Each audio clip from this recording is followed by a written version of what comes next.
Mi nombre es Romero Requena Ana Elena y soy estudiante de la Universidad Autónoma de Campeche en la Facultad de Ciencias Químico-Biológicas. Actualmente estoy cursando el sexto semestre en el Grupo B y este es un video académico para la materia de hematología impartido por la profesora Guillén Morales María Magali. Este video académico lleva por título la hematopoiesis. Comencemos. Bien, para empezar el video debemos definir qué es la hematopoiesis. Podemos dividir la palabra hematopoiesis por hema, sangre, y poiesis, formación, es decir, formación de la sangre. Bien, esto es una serie de fenómenos concatenados que comienza a nivel de la célula troncal hematopoyética, con la autorrenovación seguidos de la diferenciación y maduración y terminando con la producción de elementos formes sanguíneos, funcionales, hematíes, leucocitos y plaquetas. Estas células tienen una vida media relativamente corta, por lo que para mantener sus niveles estables a lo largo de toda la vida es necesaria una renovación permanente y ajustada a la demanda de las necesidades periféricas. Bien, el sistema hematopoyético tiene como función retirar de la circulación las células viejas o las defectuosas, eliminándolas y reemplazándolas por unas nuevas. Este sistema está constituido por un conjunto de células en la médula ósea, de la sangre y del sistema linfoide que da origen a todos los tipos de células sanguíneas a partir de una célula madre hematopoyética.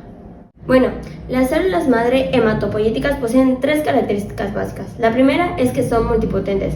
Esto quiere decir que tiene potencial de generar los linajes sanguíneos, es decir, la línea roja que produce los eritrocitos, la línea blanca que produce células de diferentes tipos como son del tipo linfoide, que son los linfocitos B y T, y la del tipo mieloide, que son los basófilos o mastocitos, eosinófilos, neutrófilos o granulocitos, y los monocitos o macrófagos. También genera la línea trombocítica que da origen a los megacariocitos o a las plaquetas. Como segunda característica, la célula madre hematopoyética tiene un alto potencial proliferativo. Esto quiere decir que son capaces de dividirse y producir un gran número de células maduras durante la vida del individuo. Y por último, la célula madre hematopoyética tiene una alta capacidad de generar nuevas células madres idénticas, manteniendo una división de tipo simétrico, y esta capacidad es conocida como la autorrenovación. Bien, ahora vamos a hablar de la regulación de la hematopoiesis. Bueno, esta está estrictamente controlada por factores estimulantes e inhibidores. Los factores estimulantes o hemopoietinas, estas son las que regulan la proliferación, diferenciación y maduración de los progenitores hematopoyéticos y mantienen la integridad de la membrana y la viabilidad celular de elementos maduros e inmaduros. Estos promueven la activación funcional de las células sanguíneas maduras y es por esto que estos factores son en general las glicoproteínas con cadenas polipeptídicas de longitud similar.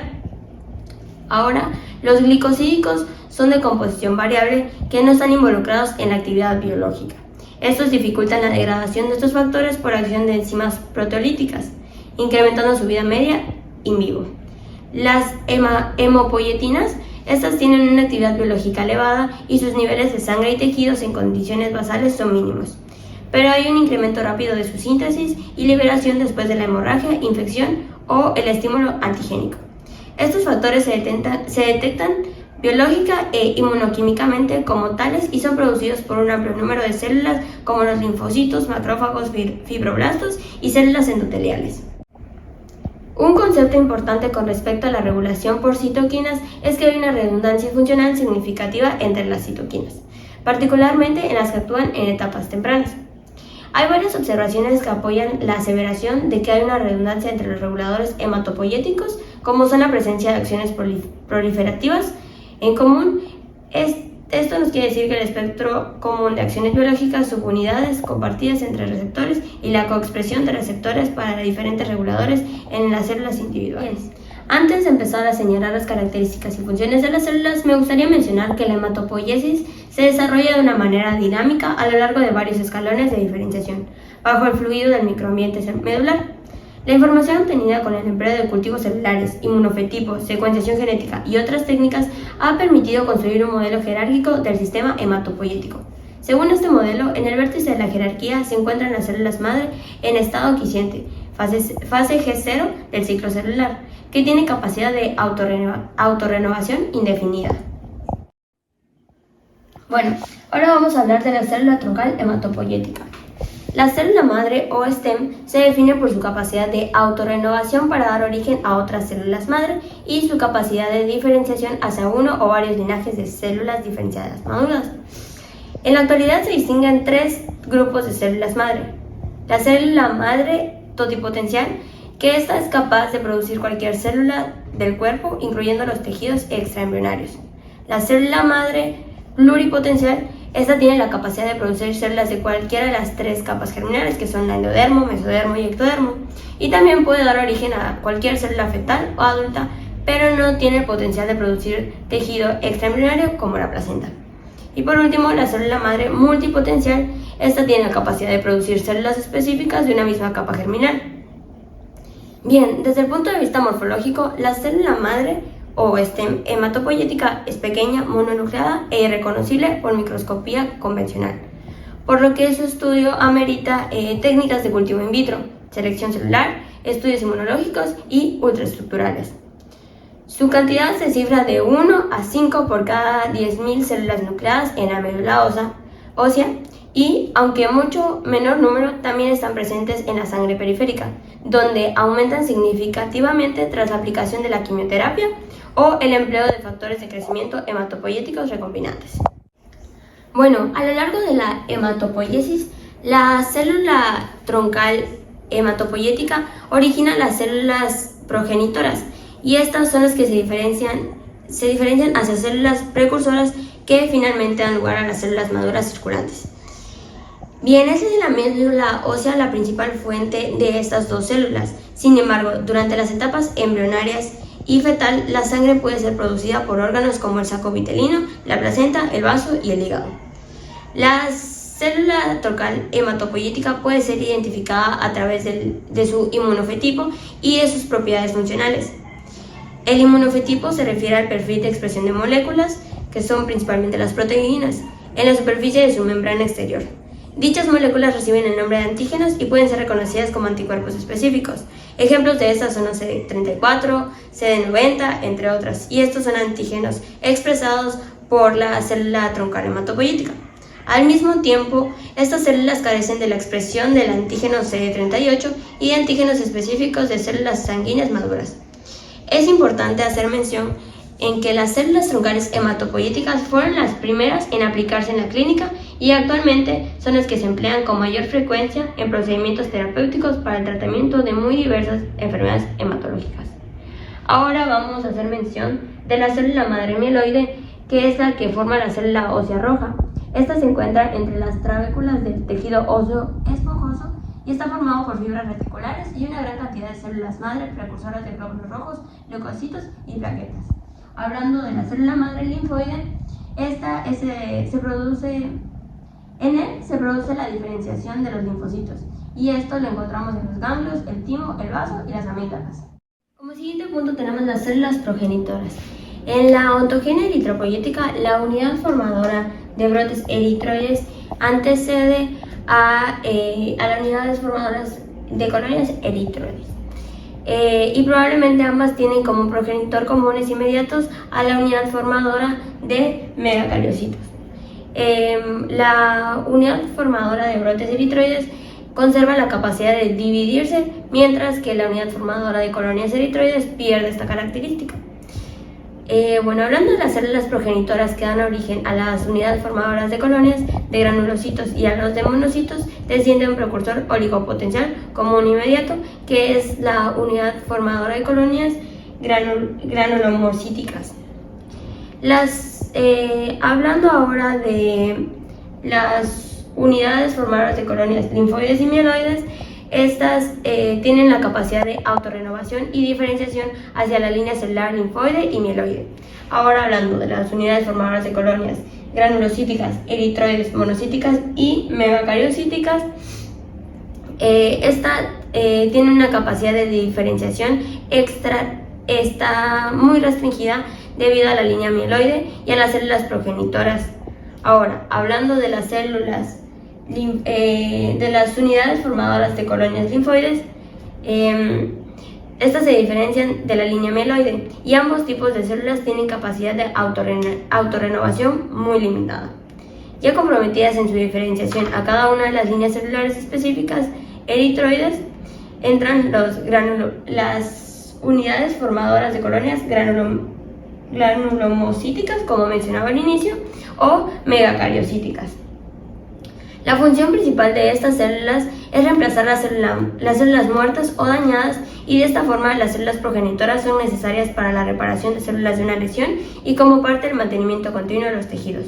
Las células progenitoras también reponen las células sanguíneas y juegan un papel en el desarrollo embrionario. Bien, ahora vamos a hablar de las células precursoras. Estas corresponden a las células morfológicamente reconocibles con el microscopio, que son como los miroblastos, bromonocitos, eritoblastos, megacariocitos, linfoblastos, entre otros. Estas tienen características morfológicas distintivas y con capacidad de duplicación. También voy a mencionar que son el tipo de células intermedias entre la célula madre y las células diferenciadas. Estas son células precursoras que tienen el potencial de dar lugar a un número o tipo limitado de células especializadas. Bien, siguiendo la explicación sobre qué es la hematopoiesis, vamos a hablar ahora de las células en sangre periféricas. Estas pueden transformar en todos los tipos de células sanguíneas, como glóbulos blancos, glóbulos rojos y plaquetas. Las células madre hematopoyéticas se encuentran en la sangre periférica y en la médula ósea. También se llama célula madre sanguínea. Y esta sangre, es la sangre que circula por todo el cuerpo.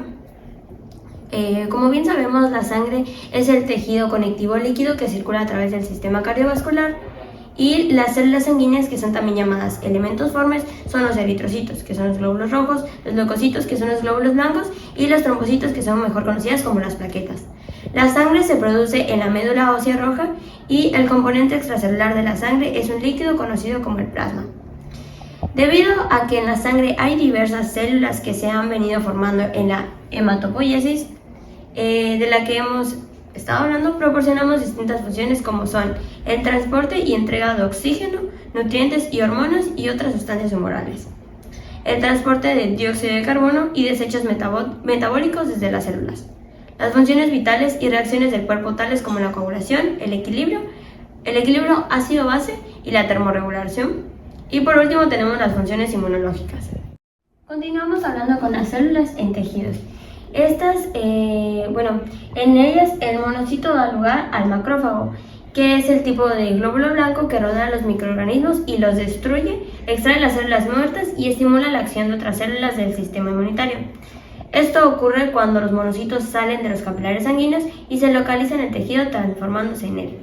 Y los linfocitos B dan lugar al plasmocito, que es un tipo de célula inmunitaria que elabora una gran cantidad de anticuerpo específico. Estos evolucionan en las células B que se activaron. Como último punto tenemos los factores de crecimiento. Bien, estos se pueden dividir en 3 categorías. El primero, que son los factores específicos de acción tardía, que son los que actúan, como lo dice su nombre, en etapas tardías y son específicos de una línea celular. Luego están los factores específicos de acción interna. Estos actúan en etapas intermedias y no son específicos de una línea celular. Y también están los factores que inician el ciclo celular en factores latentes. Bueno, hablando de los primeros factores específicos de acción tardía, la mayoría de estos intervienen en la proliferación y maduración de progenitores comprometidos. La eritropoyetina es un regulador fisiológico de la eritropoiesis. El factor estimulante de colonias en macrófagos y la interleucina 5 son considerados como específicos para macrófagos monocitos y eosinófilos, respectivamente. El factor estimulante de colonias en granulocitos regula la proliferación y maduración de progenitores de neutrófilos, aunque también actúa sobre progenitor primitivos, como se discutirá en detalles más adelante. Los segundos factores específicos de acción interna, estos intervienen en la proliferación de progenitores multipotentes, pero solamente cuando ya han salido de G0. Estos incluyen la interleucina 3, los factores estimulantes de colonias granulomonocíticas y la interleucina 4. Hablando de la interleucina 3, por sí solo parece que no interviene en las etapas finales de la hematopoiesis. Estudios realizados indican que el grado de respuesta de progenitores multipotentes murinos hacia la interleucina 3 decrece conforme se diferencian y maduran. Se ha reportado que progenitores hematopoyéticos humanos también pierden su respuesta a la interleucina 3 conforme se diferencian hacia neutrófilos.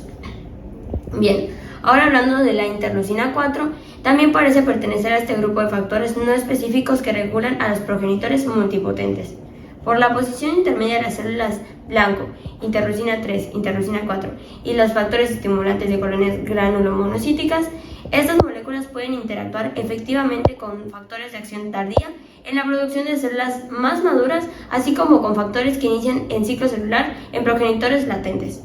Se ha postulado que la producción de estos factores se acelera solo en el caso de que haya una citopenia seria. Ahora vamos a hablar del tercer y último factor que inicia el ciclo celular en factores latentes.